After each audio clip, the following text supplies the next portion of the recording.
we just head through here, we should be able to get onto the disused train line just down here on the right. Well, it's that way we've got to go.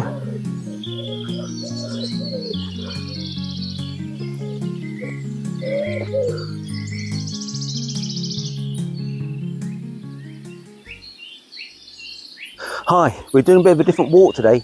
Instead of involving a trig point, we're going to be doing some exploring. We're going to be going over to the Ingarsby Tunnel. We're walking along the Tilton to Leicester line to Ingarsby Tunnel, and we should be seeing some aqueducts, viaducts, some nice train bridges, Ingarsby medieval village, Crenby medieval village, a monk's grave, our old Moton Bailey, is it? Castle. So there's plenty to see today, and hopefully we won't get lost. We're going to stay on the train line and got to go through there somehow. Looks like we're not the only ones that's been through here. Oh, Wayne's found the path. What's that say up there? The going gets a bit easier along here. Not seeing any sort of solid remains of a train line along here. Not seeing any sort of buildings or anything. But don't really expect to see anything along here. We've came to the end of the walkable part of the train line. Oh. There's a road just down there. Got to try and get through this now.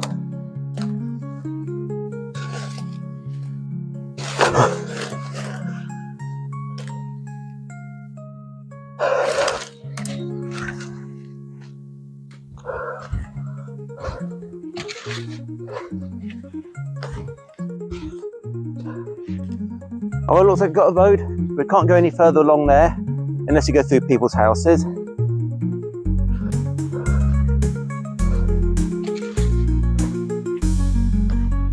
When you come out from the disused train line, you don't walk past these houses like we did.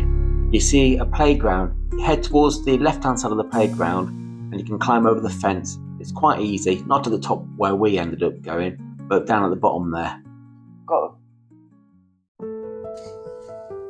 Got a bit of a struggle here trying to get over here. There's a big ditch. Actually, I think we can get down here. Yeah, perfect. So you go through the playing field, head to your left, and basically follow that path. Looks like we're not the only ones to walk along this trek. I think now we're about, well, I think Ingarsby Tunnel is just up past those trees. We're going to come to the aqueduct very shortly. Looks like the path takes you down. Hopefully it's going to be easy to get through there. That where. Well,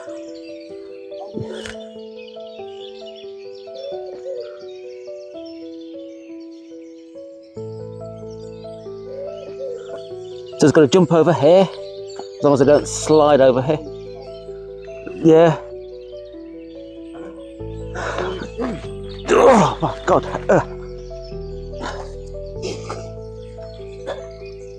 This isn't easy.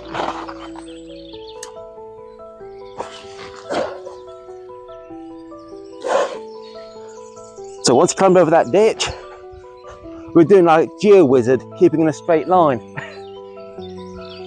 Oh, look at that. Because it looks like this near the tunnel. Yeah. Like that track to track. So we're actually now on, well, we've been on the train line, well, the disused train line all this time. So hopefully we should be getting to Ingarsby Tunnel shortly. This section is the Tilton and Leicester branch line. This split off to the Melton Mowbray to Market Harbour line, which eventually went down to London, but was closed on December the 7th, 1953. We've just come up to the aqueduct now. Been told that the train line spurs off down there, and there's the aqueduct. See how far we can walk over it. You can just about see the aqueduct in amongst all this overgrown shrubbery and thistles. But I don't think I'll walk over there. That's not been used for a long time. And just down there, you can see the brickwork. Just down there is where the train line went off. I'll put what spur it was. Might be the Tilton line. Just found a drain that leads off the land that feeds the aqueduct. Then once you've gone past the aqueduct, you're bare left and you're following through this well overgrown path with all the brambles. It's not easy going, but it's not impossible.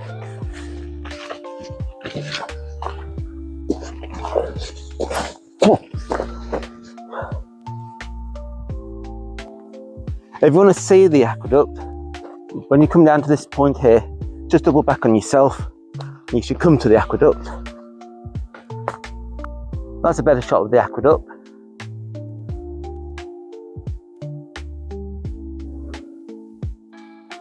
We're now coming to the portal of the tunnel. All those holes are for the bats to come out of. It's a lot bigger than I actually thought it was going to be. And we're going to go through there. Oh, made it in the tunnel. I've been doing research to see whether it's haunted or not. All the workers that died while making it, but couldn't see anything.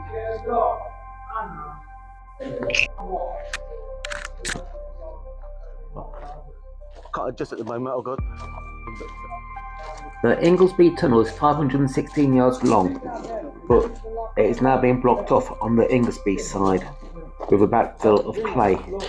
You can at least walk for about 3 to 4 minutes until you get to that, so you get a good feeling of what the tunnel used to be like, apart from all the graffiti, which sort of spoils it. If you do go in, wrap up well, because it is quite cold in there. Yeah, when the workmen come along. But that makes a perfect climb up for bats. That's why you've got the big holes out the front on the corrugated iron. There's a refuge spot for if a train comes along, the workmen can hide in there to keep away from the train.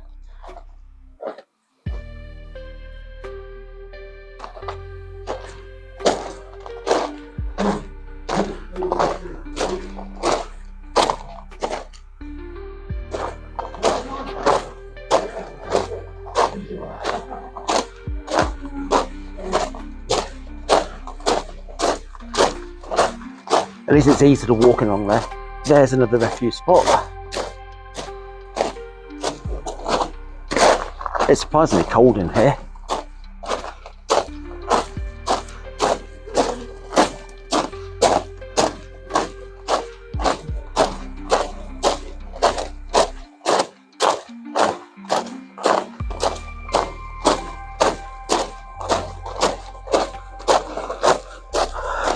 And another one.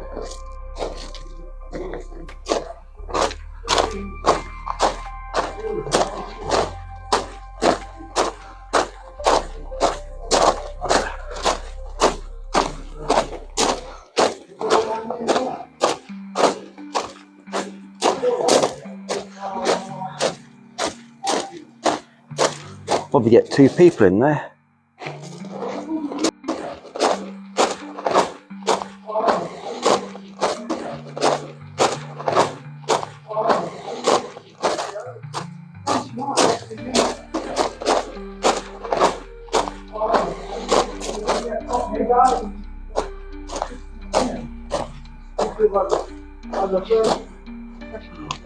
One of the first events. If you find yourself walking the quiet countryside near Ingarsby in Leicestershire, you might stumble upon a forgotten portal to Britain's industrial age, the Ingarsby Tunnel. Constructed in the 18th century during the rapid expansion of the Midland and Great Northern Joint Railway, the tunnel was part of a bold effort to connect rural communities with the booming urban centre of the Midlands and beyond. Measuring just over 700 yards, it cuts through soft hills and farmland, allowing trains to pass beneath rather than climb over the landscape. Though modest in size compared to other engineering feats of the time, Ingarsby Tunnel was built with the same meticulous care. Brick-lined, arched and designed to last. For decades, steam locomotives thundered through it, hauling coal, livestock, mail and passengers. But the golden age of rail was not to last. As cars and lorries took to the road, many rural lines fell into disuse. Ingarsby Tunnel saw its final train pass sometime in the middle 20th century, and soon after the tracks were lifted, no longer needed.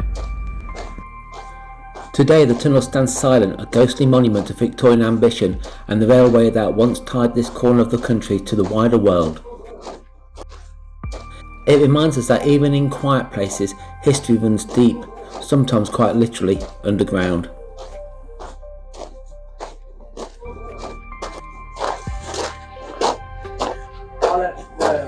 It's funny how the refuges are on this side and not the other side, isn't it? I mean, oh, there's one. That's the first one I've seen, unless I keep missing them.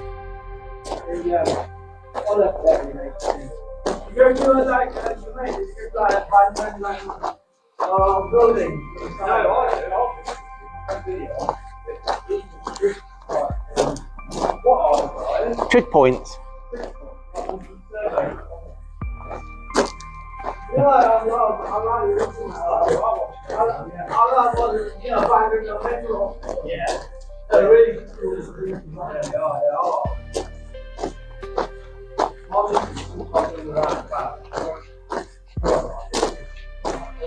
I think that's the end, isn't it?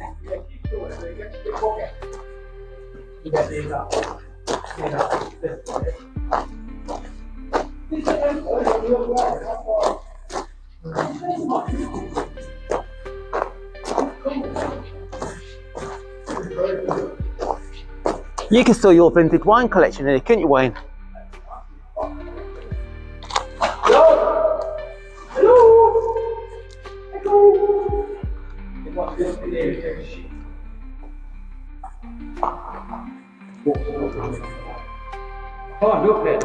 I'm not doing that. Don't cross the beams. Why not? Yeah, I was in a big tree, dig out with them, pop out like a mole. I think I'll be digging a while. You only had a spoon. You taking a picture of the fort at the end? This is the Ingarsby Tunnel. It's well worth a visit. So if you ever get time, walk along the train line to the tunnel. There's a little entrance to walk through, and it takes you about 3-4 minutes to walk to the end. After this, we'll be heading over to Ingarsby Medieval Village.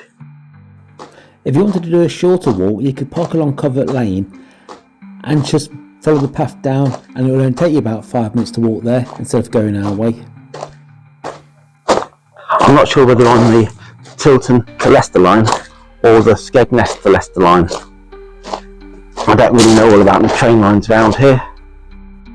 Every so often you get a refuge area for the workmen to stand in for when a train goes by. There's plenty of graffiti along here. The holes that you can see in the entrance, it's a bit hard to see, it's all a blur, but the holes you can see is for the bats to fly out of. Looks like there's a train coming. There's a train coming.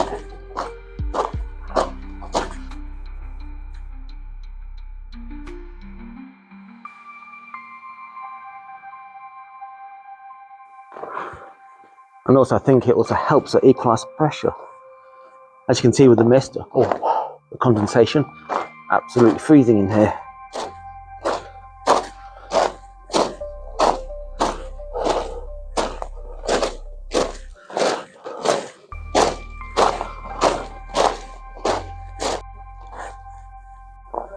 If you decide to come here, you best bring a torch, because you literally can't see anything.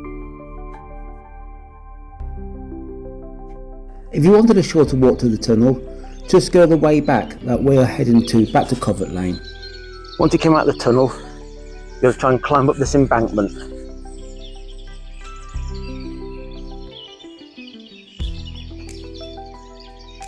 That was a steep climb. Then follow the same direction that the tunnel went and we should come up to the air vent soon. It gets easier once you get up here. Once you climbed up the embankment, it's a nice easy path apart from one or two obstacles like this. Oh, we're just coming to the air vent. I like how they've got a cage on the top to stop you from climbing up and in.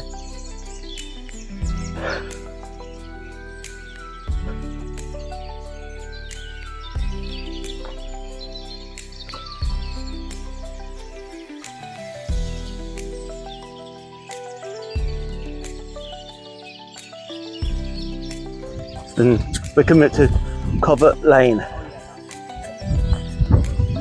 But that looks a little bit too hard to climb down, so we'll be going this way. And this brings out onto Covert Lane.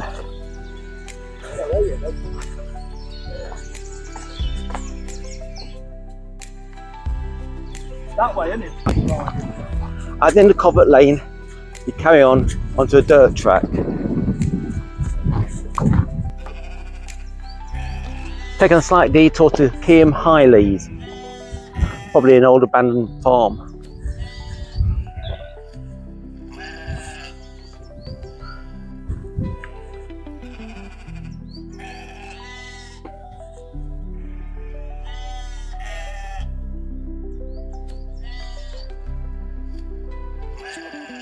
That's a fair size, nice doer upper.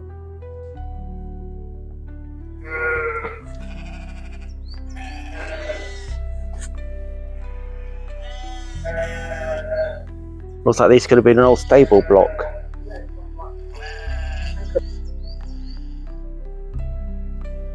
Got anchor points there and a trough. That'll be for horses. Once you left Keam Highleys, you keep onto this dirt track and it'll eventually take you back onto a footpath. Not too sure whether you're going to go straight over to the monk's grave or turn right, then left back onto the dirt track of Covert Lane.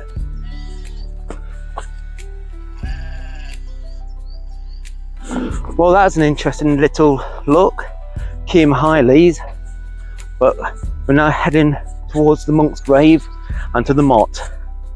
Probably won't be anything there, but this is what we came out for, to see these places or not to see them. Oh well, this looks a bit impenetrable. Might have to head back and pick up the path. In fact, the closer you get, the harder it looks, doesn't it?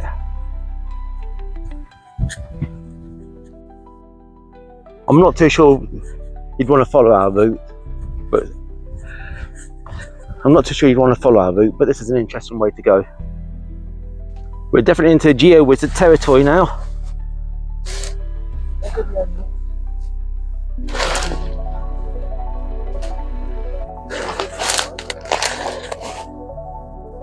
So want to head over there. Not entirely sure where we are. We're in a field doing a bit of a geo-wizard, not keeping a straight line really, but hopefully we're going to get back onto the path that's going to take us to the monk's grave. No idea what to expect there. Not too sure we can get through here. Looks like an old horse jump that's not been used in a long time.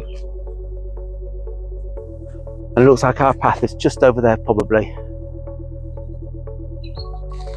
Once you've gone over the horse jump, which is dead easy, Wayne did it in one, I tripped and fell.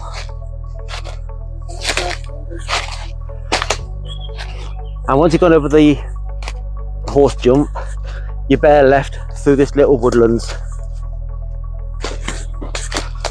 When you come out of the woods, you're back on the dirt track, you turn left, you come up to the gate, straight over the gate, and I'm still, actually you can see Ingarsby, I think that's Ingarsby Medieval Village just up ahead. Should be Monk's Grave round here somewhere. I keep saying that. I'm good at saying this. It's there, look. There's the mound on the left. That there, look. I can see it. It's got a moat round it. Wayne thinks that's it just there. We'll have a look at the OS map. Well, the Monk's Grave's supposed to be there. And as you can see, got the moat. So I assume there used to be some sort of castle on there.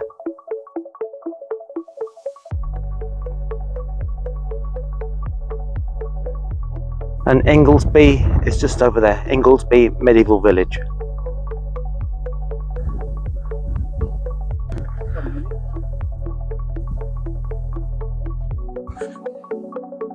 Looks like there's been some vehicles driving up on here, which is a bit disrespectful.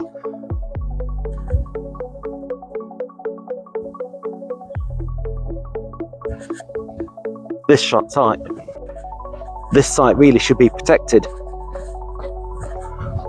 Well, let's go up here.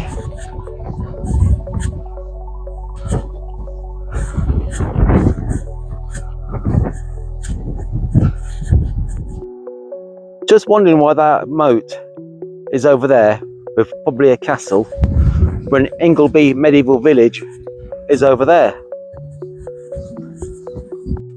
Once you come off the green lane, you turn left onto Ingarsby Lane.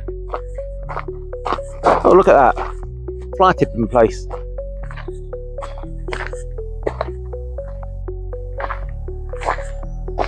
Totally in the middle of nowhere. There's a lot of vehicles around here. Yeah, but we're not in the middle of nowhere now. No. We're like a mile away from. When you come out from the green lane, you turn left onto Ingarsby Lane and walk up the hill for a little bit, then you'll come to a sign that says no access for motor vehicles. There's a stile, you cross over there and it will take you into Ingarsby medieval village. We're hoping the pub's going to be open at Ingarsby medieval village, but I doubt it. Well, the pub's not open all the time around here, but it is a Saturday. Can't really see a lot here without a drone. But I think we come into the high street now. But I went into the other medieval village that actually had a map of what they think it looked like. It would have been nice to have one here.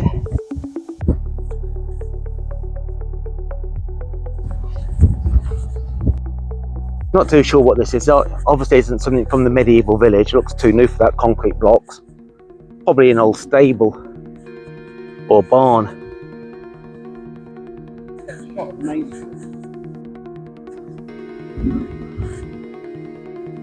Bit hard to see on the camera, but that looks like it should have been Main Street, and the houses would have been either side. This is Ingarsby Medieval Village High Street. Built up, we're assuming that the houses used to be either side, so all the crap could basically flow down here. The high street looks more pronounced when you're actually walking up it and you can see the mounds either side where the houses used to be. We're assuming the houses used to be there. Not too sure when it became abandoned, but basically the people that lived here got kicked off the land by the farmers, by the landowners, because they could make more money raising cattle on here. Wayne just spotted Ingarsby Viaduct.